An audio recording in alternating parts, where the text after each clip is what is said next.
I'd like to introduce our speaker for this annual Mu Sigma Rho lecture. Our speaker is Professor Feinberg from Carnegie Mellon.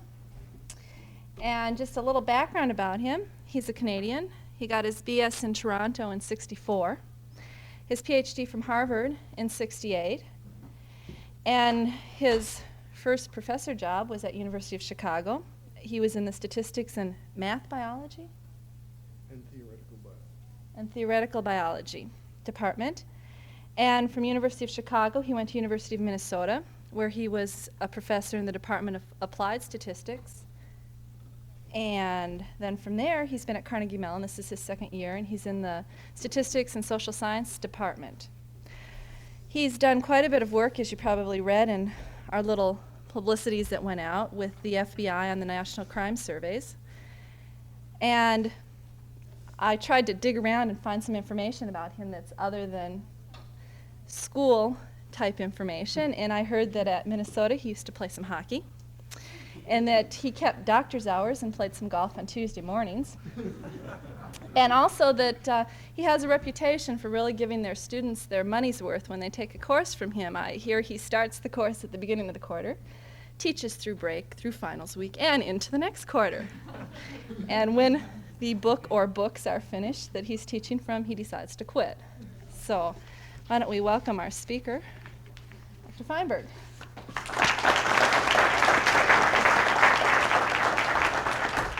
You'll be happy to know there are no books for tonight's lecture. It's a great honor to be here to give this Mu Sigma Rho lecture. First, because I have a great many friends here at Iowa State, and so it would be an honor to be here alone for that. But I think giving the Mu Sigma Rho lecture is also a special honor. My brother, who's on the faculty here, asked me what was Mu Sigma Rho, and although I've been learning a little about it tonight, I explained to him that most normal people would understand.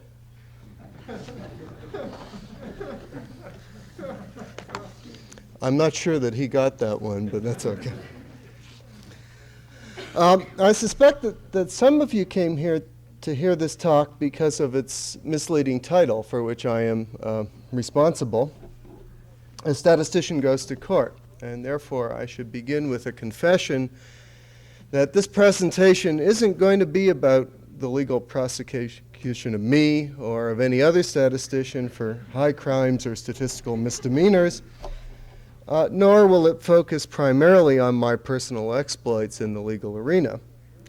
Rather, what I want to describe for you is the emergence during the last 2 decades of the statistician as expert legal witness, and the roles played by statisticians in some of the expanding areas of litigation, and some fundamental statistical issues raised by this legal involvement. I actually have a somewhat weighty paper on this topic that I have been writing with one of my colleagues, who is the research director at the Committee on National Statistics, the National Academy of Science, and he's going to give that talk somewhere else. This is a somewhat less than weighty presentation, at least I hope so. Had I given this talk about 10 years ago, I would have expected to find virtually no one in the audience who had ever actually presented statistical testimony or who had worked with lawyers to develop statistical arguments in connection with cases under litigation. And I believe that circumstances have changed rather dramatically. In my own department, I know of at least 5 colleagues who are either actively involved in such cases or who were involved in them in the past 12 months. And in my former department at Minnesota, at least half the department had had their hands in at one time or another in such activities. Actually, we can look back over 100 years ago to a very early example of the statistician in court, and I thought that would be a good way to begin. In a celebrated case in 1868 in Massachusetts, a very famous professor of mathematics at Harvard University, Benjamin Peirce, who is now known for his the publication of one of the earliest tests of significance for the rejection of outliers, was called upon to testify in what is known as the Howlin-Will case. For those of you who are taking notes on my legal scholarship, I will give you case citations for some of these. The Howlin-Will case was the case of Robinson versus Mandel. And in this particular case, Professor Peirce was called upon to testify as to the possible forgery of signatures on the will of Sylvia Howlin. Now, this was a fairly complicated problem, and so he called upon his son, another famous academician, Charles Peirce, and together they carried out a test based on 42 signatures that were available from Sylvia Ann Howlin. And we have some. There are the signatures. That's not all 42. But what Charles Peirce did was actually go through the 42 signatures and compare them in pairs. So, for example, he would take signature 36 and signature 37, compare them in pairs, and look at the downstrokes. That's a little subjective, but he did this very carefully. And what he discovered was that in these 42 signatures, if you looked at the downstrokes for signatures when you compared in pairs, that you got agreement about 20% of the time. Now, you must understand that these are all real signatures. And that was information that should carry forward to the signature on the will. And on the will, there were 3 signatures involved. There was the signature that I've got in the middle and marked in red. And then there were some other signatures which were possible forgeries. These were the disputed signatures that they were asked to deal with. And unfortunately, back then, they didn't have overhead transparency machines, and so they can't do what I'm about to do, which is to pick up signatures from here and overlay them. And what you discover when you overlay them is something like that the signatures are virtually identical, and that, in fact, the downstrokes are exactly identical. The same is true for the bottom signature when you move it up. And Peirce testified to this effect. He contrasted that situation with the one for the 42 signatures where his son had done an early version of a binomial test. And he concluded that the only way that one could get the kind of match that you get in this very dramatic way was by forgery, by tracing the signature over and above. And that they did know back then. Well, the other side put on another expert, this time an engraver. There weren't enough statisticians to go around back in 1868. And the engraver came on the stand and testified to the effect that signatures, identical signatures of the sort that we see in this particular setting were quite common. And he cited the example of a former president, then deceased, John Quincy Adams, and how his signature was always the same.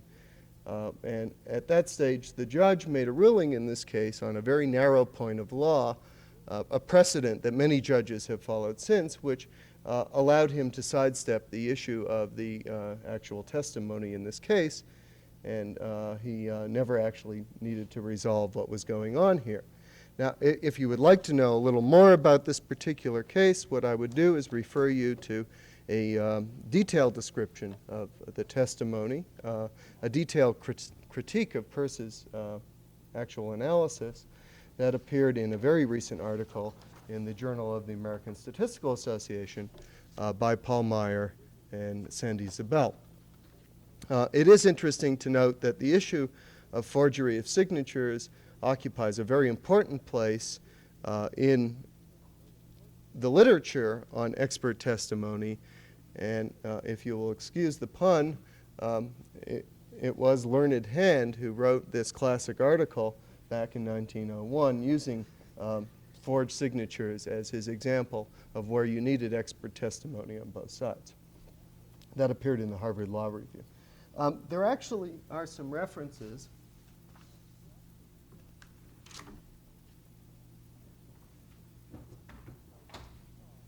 The references don't completely go with this talk. They go with the paper that I wrote with Myron Straff, but many of the references are in common, and I've provided them for you along with some other things in the handout that's currently being distributed. Well, over the years, most common law disputes have relied strictly on qualitative proof. But there are a number of areas in which quantitative arguments have been used, and some of these areas involving statistical assessments include in constitutional law, where we have examples of school financing, size of juries, capital punishment. A very classic case involving capital punishment occurred in 1975, where a special friend of the court brief was inserted before the Supreme Court, which included a very fancy simultaneous equations analysis of data on capital punishment, which purported to show that it deterred, one execution deterred 8 lives. There are some of us who believe that that analysis was somewhat faulty, but it still stands as an important example. In jury discrimination, there is the case of Castaneda versus Partita, one which I'll describe a little of later on, and the very famous Brown versus School Board of Arkansas case back in 1954, which involved a statistical argument. In the areas of government regulation of commerce and industry, we have statistical work going on in antitrust cases, in the regulation of public utilities, in cases involving protection of rights of minorities and women, consumer protection, and environmental protection. And even in somewhat more traditional subject areas of civil litigation, we have examples in product liability, in contract and tort law, in paternity suits, although there the evidence is interesting. The evidence in paternity suits can be used to disprove but not to prove paternity, and in trademark name infringement. And then finally, in criminal law, we have examples of witness identification.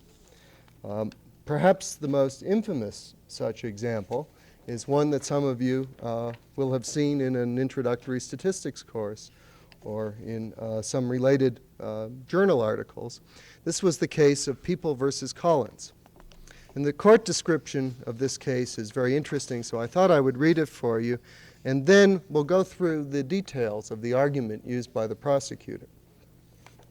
The details of the case in question are as follows. On June 18th of 1964, at about 11:30 a.m., Mrs. Juanita Brooks, who had been shopping, was walking home along an alley in the San Pedro area of the city of Los Angeles. She was pulling behind her a wicker basket carryall containing groceries and had her purse on top of the packages. She was using a cane, all very important information. As she stooped down to pick up an empty carton, she was suddenly pushed to the ground by a person whom she neither saw nor heard approach. She was stunned by the fall and felt some pain, but managed to look up and saw a young woman running from the scene. According to Mrs. Brooks, the latter appeared to weigh about 145 pounds, was wearing something dark, had hair between a dark blonde and a light blonde, but lighter than the color of the defendant, Janet Collins' hair, as it had appeared at the trial. Immediately after the incident, Mrs. Brooks discovered that her purse, containing between $35 and $40, was missing. At about the same time as the robbery, John Bass, who lived on a street at the end of the alley, was in front of his house watering his lawn. His attention was attracted by a lot of crying and screaming coming from the alley, and as he looked in that direction, he saw a woman run out of the alley and enter a yellow automobile parked across the street from him. He was unable to give the make of the car. The car started off immediately and pulled wide around another parked vehicle so that in the narrow street it passed within 6 feet of Bass. He then saw that it was being driven by a male Negro wearing a mustache and a beard. At the trial, Bass identified the defendant as the driver of the yellow automobile. However, an attempt was made to impeach his identification by his admission that at the preliminary hearing he testified to an uncertain identification at the police lineup, shortly after the attack on Mrs. Brooks, when the defendant was in fact beardless. In his testimony, Bass described the woman who ran from the alley as Caucasian, slightly over 5 feet, of ordinary build, with her hair in a dark blonde ponytail, wearing dark clothing. He further testified that her ponytail was just like the one which Janet had in a police photograph taken on June 22, 1964. That's 4 days after the incident. Well, there was a lot of additional evidence, and indeed some of it was conflicting evidence in particular about the beard and the mustache. And at the trial, following testimony by a college mathematics instructor, I'm pleased to say that this was not a statistician testifying in this case, the prosecutor introduced a table in which he hypothesized the following probabilities of occurrence of the reported characteristics of the two people involved. The first of these was a partly yellow automobile, to which he attributed a probability of 1 in 10. The second was a man with a mustache, 1 in 4. Third was the girl with a ponytail, also 1 in 10. Fourth was a girl with blonde hair, 1 in 3. Fifth was a Negro man with a beard, also 1 in 10. There's a little monotony in these probabilities and somewhat inaccurate assessment. And finally, an interracial couple in a car, 1 in 1,000. At which point the prosecutor multiplied the individual probabilities and arrived at a figure 1 in 12 million, which represented, according to him, the probability that any couple possessed the distinctive characteristics of the defendants. This was very convincing to the judge, who bought the argument lock, stock, and barrel. I'll leave it to the audience here, all of whom I think have figured out what's going on, to note some of the problems with this evaluation, and indeed how you might begin to worry about assessing the dependence of the events involved rather than multiplying probabilities together. Although the judge found the defendants guilty, the California Supreme Court, using further probabilistic arguments, several of which were just as fallacious as the ones used in the case itself, the Supreme Court overturned the conviction of the defendants because of this particular calculation. And in their decision, they did, however, have the wisdom to make a reference to the well-known statistical test by my former colleague, Bernie Lindgren. And it's at this point that I wish I had a Bayesian beard like my friend Dennis Lindley, who uses this example in his lectures, to stroke that would help me conjure up probabilities to substitute into a simple formula for this problem. The Collins case conveniently brings us to the late 60s. We jumped over a lot of time, in case you hadn't noticed. But the time we jumped over was really a time where there weren't a lot of cases going on. In the 1960s, however, we see, as you search the literature, the beginning of the use of statistical arguments in a somewhat crude way in jury discrimination cases. And the statistical evidence from several of these cases is described in the book by Michael Finkelstein, which is included in the references. One case which is not discussed there is the trial of Dr. Spock and others in 1968 for the violation of the military service laws. Now, some people here may not know who Dr. Spock is, but those of my generation were probably raised by their mothers and fathers according to Dr. Spock's advice.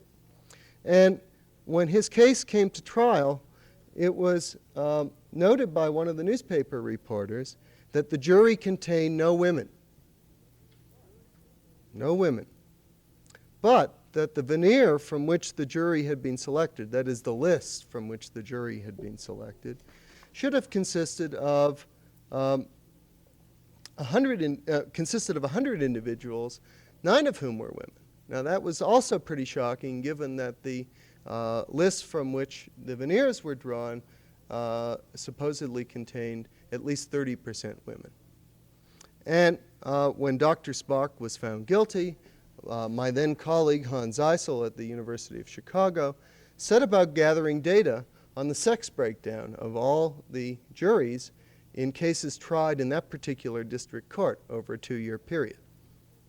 I helped him analyze these data, which he used in a friend of the court brief, and the analysis that we did there was somewhat complicated, being based on mixtures of binomials and yielding a significance level of 1 in 10 to the minus 18. But I think the nice thing about this example is that once you look at the data, that you don't need a fancy analysis to see the results. I'll show you 2 versions of it. The first version is simply the percentage of women for women jurors on the list of the various judges in this district court. And as you might surmise, the judge in the Spock case was Judge G. Hans at this point speculated that he had instructed the clerk of the court to throw back every other female name when it had arisen, because that would be quite in accord with what was seen here. Now, as statisticians, we all know that there's variability, and you don't simply want to look at overall proportions. And so what we've done is put together a histogram which shows the results for Judge G on the bottom and all the other judges pooled together on the top. There are 2 interesting features here. One is that the particular trial in question is this one down here in orange. And it is somewhat extreme even for Judge G, but that the only trial that he presided over involving a jury in this 2-year period subsequent to the Spock trial was the one after the newspaper publicity about the lack of women, and it was the one with the 24% up at this end. And one needs not have a statistical test to decide that Judge G is just somewhat different than the rest of the judges in this case. Quite consistent with the Howland-Will case that I described for you a few moments ago, the judge chose to overturn the conviction of Dr. Spock and the others, but on First Amendment grounds rather than statistical grounds of the sort that I've shown you here.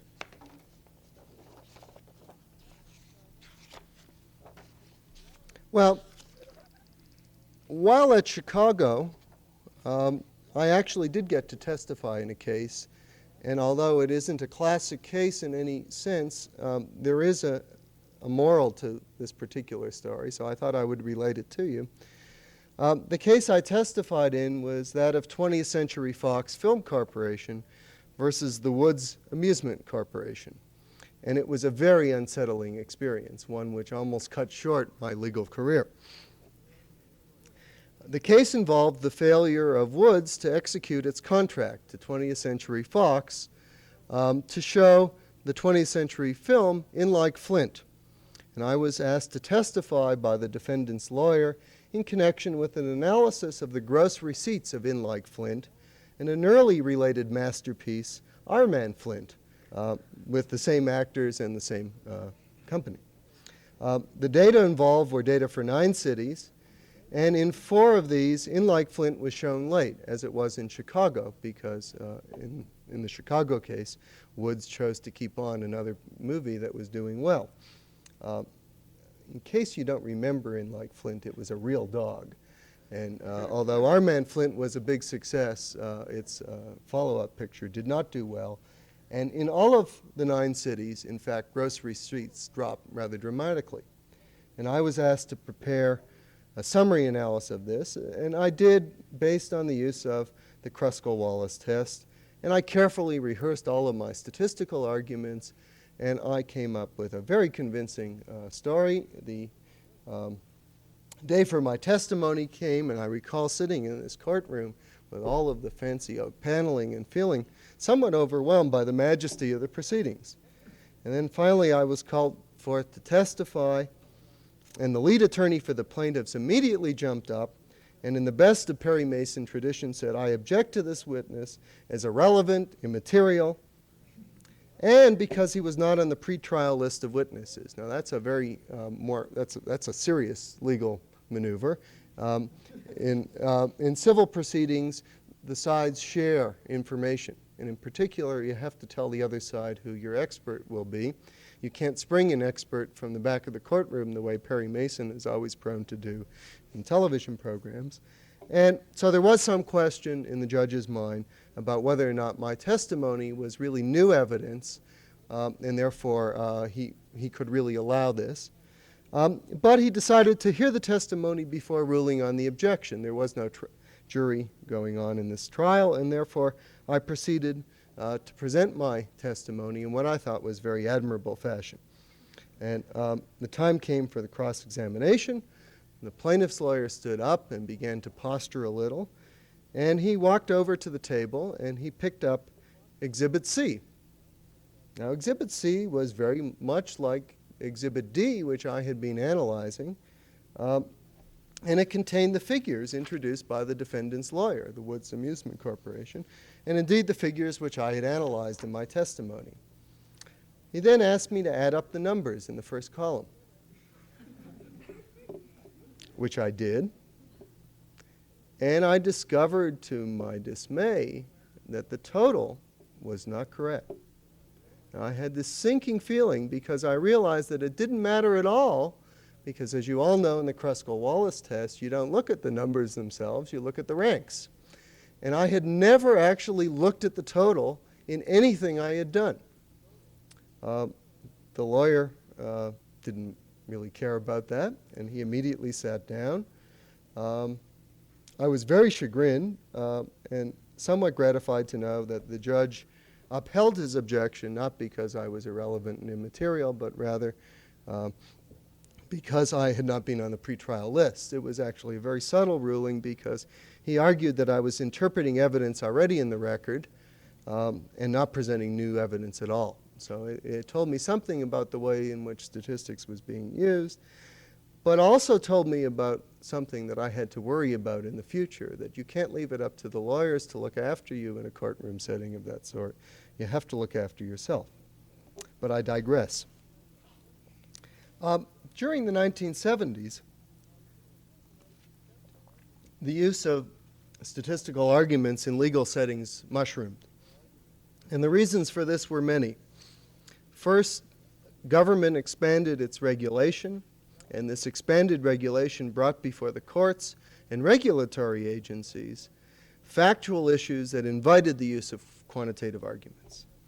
Second, by the late 70s, the federal anti-discrimination legislation of the 1960s and early 70s, especially the Civil Rights Act of '64 and its Title VII, was producing a very large volume of litigation, and much of that litigation was statistically based.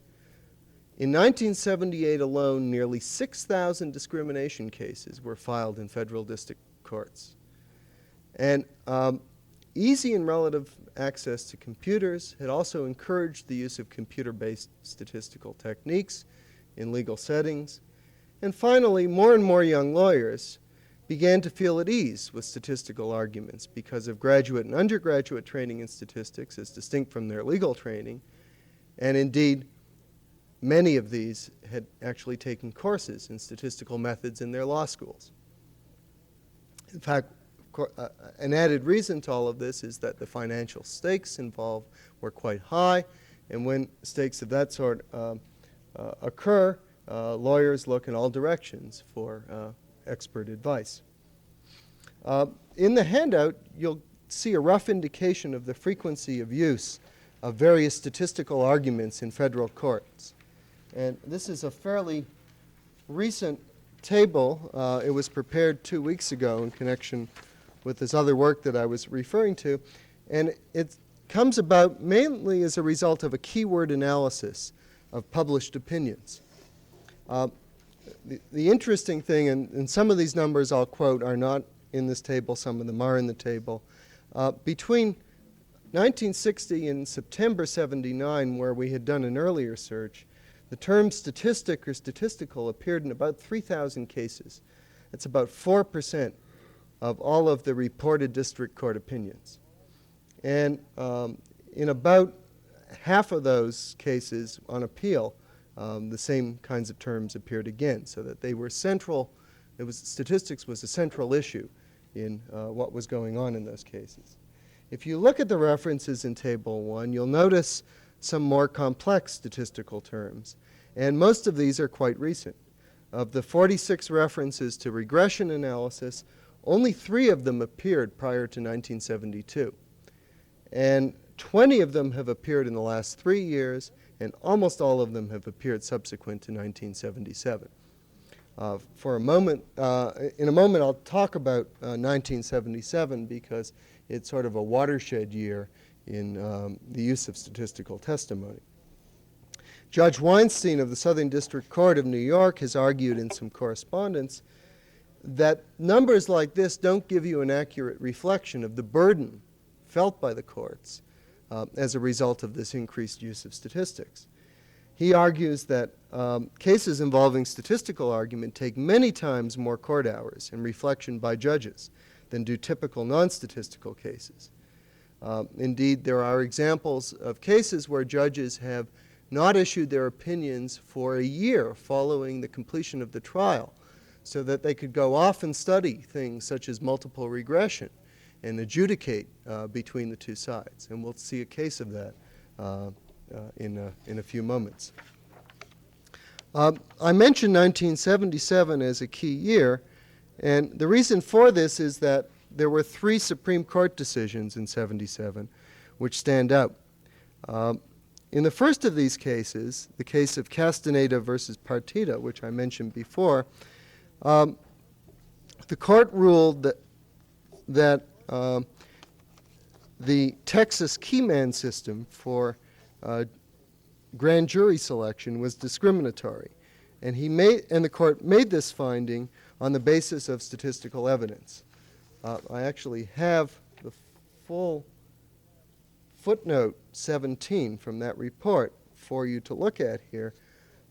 And although we don't want to read it in detail, it's interesting to note that the footnote goes through a very, very elaborate argument, which many of you will recognize as being an argument about the normal approximation to the binomial, how you compute the variance of a binomial proportion. I've underlined some of the key things. And in this particular instance, if you're better at reading numbers than you are at all the words up there, you'll see that there was a sample size of 870, that the observed proportion of Mexican Americans was the observed proportion was 339 over 870, the observed number being 339. The percentage of Mexican Americans in the population at issue was almost 80%. So P equals 0.791. And we all know how to calculate the standard deviation. You take the product of P times 1 minus P times the sample size, take the square root of that, and you get a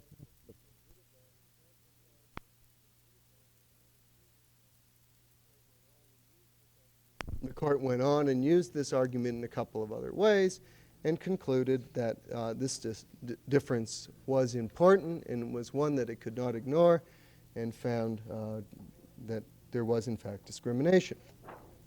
The second case that I want to describe to you is the case of Teamsters versus United States, also 1977, also Supreme Court. And there the statistical evidence is more like the Spock case. There were 6,000 and some odd employees of the company in question, and only 314 of them were black, 257 Spanish surnamed. So combined black and Spanish surname, there were about 10% of the drivers involved. On the other hand, when you look at the line drivers, those doing the runs between cities where the pay is substantially higher, you find only 8 blacks and 5 Spanish-speaking drivers, making up a total of less than 1%. And the court noted in this case that they didn't need to do any fancy tests, and that our cases make it unmistakably clear that statistical analyses have served and will continue, and this is a statistical analysis according to the court in this case, will continue to serve an important role in cases in which the existence of discrimination is a disputed fact. We have repeatedly approved the use of statistical proof where it has reached proportions comparable to those in this case, to establish a prima facie case of racial discrimination in jury selection cases. And then they made a reference back to Castaneda. Statistics are equally competent in proving employment discrimination. And so here we see a carryover from one form of discrimination to another in the use of statistical arguments. The court continued, we caution only that statistics are not irrefutable. They come in infinite variety and, like any other kind of evidence, they may be rebutted. In short, their usefulness depends on all of the surrounding facts and circumstances. Something that is very important and will come up again before the evening is over. The final of the trio of opinions from 1977 was the case of Hazelwood School District versus U.S. And in this case, the majority of the court went back to the Castaneda decision and adopted the Castaneda criteria, which I didn't draw your attention to in that quote. The court noted in Castaneda that 2 or 3 standard deviations were sufficient to establish significance in the minds of most social scientists. And I was glad that they tarred somebody else with that brush because it's not always clear to me that 2 or 3 is the right standard for anything. At any rate, they enunciated in this particular case that if they wanted to determine where a statistical disparity existed between higher rates and 2 different availability figures for black public school teachers in the suburban St. Louis school district, that 2 or 3 standard deviations should be sufficient. And then they went on to note that because of this, a difference which they found that was less than 2 standard deviations for one possible comparison that one of the sides did not make, the case should not proceed further, and they remanded the case to the district court for retrying and for an examination of the statistical evidence. Hidden away in a dissenting vote was a very interesting piece of statistics argued by one of the justices in dissent, Justice Stevens. And in his dissenting opinion, he questioned the use of this 2 or 3 standard deviation criteria and argued in a footnote attributing the calculation to his clerk that the 5.7% availability figure was still significant at the 5% level. And you wonder where he got this, and a careful review of the calculations in the footnote makes it clear that his clerk did a 1-tailed test, whereas the majority of the court did a 2-tailed test. And as a result, a subtle argument was missed by the court, and the data were used to overturn the decision. Now, none of these 3 decisions directly involve discussions of evidence presented by statistical expert witnesses, which is in part the thrust of my talk today. But what they have clearly paved the way for is battalions of statisticians entering the courtroom armed with a vast array of technical statistical weapons, such as multiple regression, logistic regression, Tobit analysis, and the like. And the question that we have to ask is whether or not this increased sophistication of statistical testimony has been met with an increasing sophistication on the part of the judges. And here I must admit we have mixed results. One outstanding example of where a judge has done well is the case of Vujanich versus Republic National Bank. I thought I would take some time to describe this one in detail to you because of its interest. In the Vujanich case, what was at issue was liability in a Title VII race and sex discrimination liability action. The plaintiff was a black female who worked for the bank for all of 3 months in 1969 in the money order department.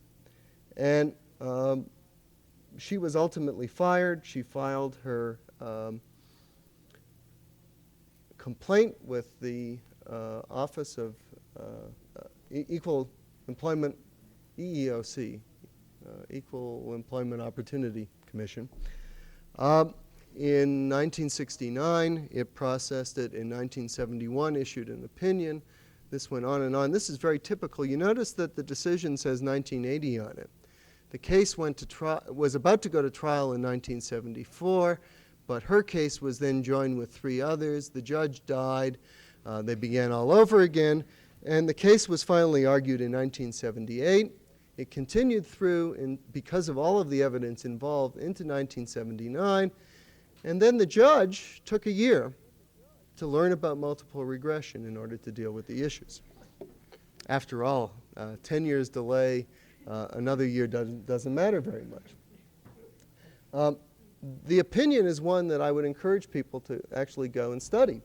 It's 127 pages long. It's almost like a textbook. And in it, the judge really addresses many of the statistical aspects, the ways of statistical thinking that occurred in this case, and he contrasts statistical thinking with legal thinking, an issue that is very important for those of you who are going to plan to cash in on all of this after this lecture. The case was notable for other reasons. There were 8 statistical experts called to testify in this case, 4 for each side. And they carefully divided up the issues, and one of them would do regression on one set of problems, another one would do a very elaborate cohort analysis, not like the one I'll describe in my lecture in political science tomorrow, but quite different kind. Very, very elaborate statistical analyses. Lots of rebuttal testimony, reanalysis, arguing back and forth about the merits of specification and the like. And I thought I'd review for you some of the kinds of issues that are raised in the opinion and reflect what went on in that case. The first of these relates to data quality. The data involved in this case were mainly bank records, although there was a survey used of former bank employees. And for some of the variables, as many as 50% of the values were missing. And the defendants claimed that that invalidated those variables as ones that should be permissible for use, and the judge argued that while it was true that that diminished the value of those, he was very prepared to see just what impact they had, and that it was an empirical issue, and it was up for the 2 sides to resolve empirically rather than through ex cathedra arguments. He argued very cogently about the role of statistical versus anecdotal evidence. Now, anecdotal may sound somewhat capricious, but in fact, anecdotal evidence is like the smoking gun in Watergate. It's the thing that describes what happens to the individual plaintiffs in these cases and represents the mechanism by which they experience discrimination. And the idea is that that anecdotal evidence is to be thought of as carrying over to the class that these plaintiffs are representing. And it's because the plaintiffs are representing a class of people, and the only way you can think about that class is through statistical arguments, that we have this elaborate display of statistical evidence.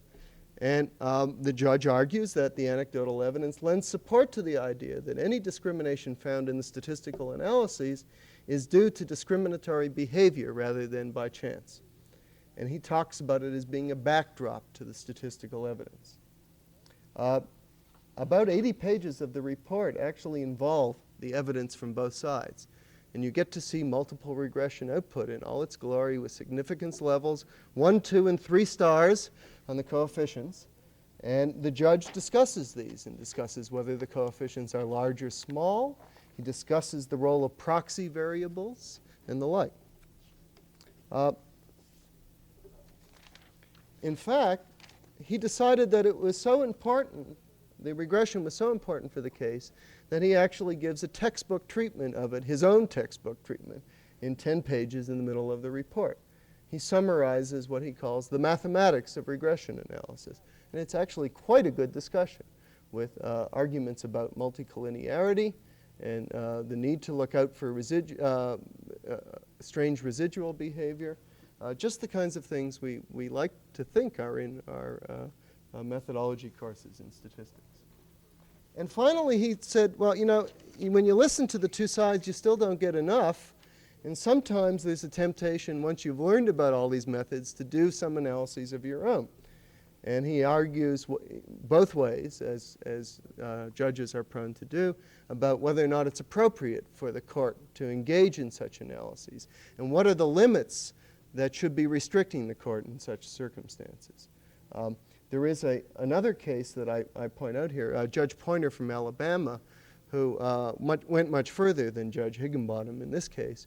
Judge Poynter saw evidence presented by both sides, and he decided that their analyses were both faulty, and so he did his own regression analyses and decided which side was really correct.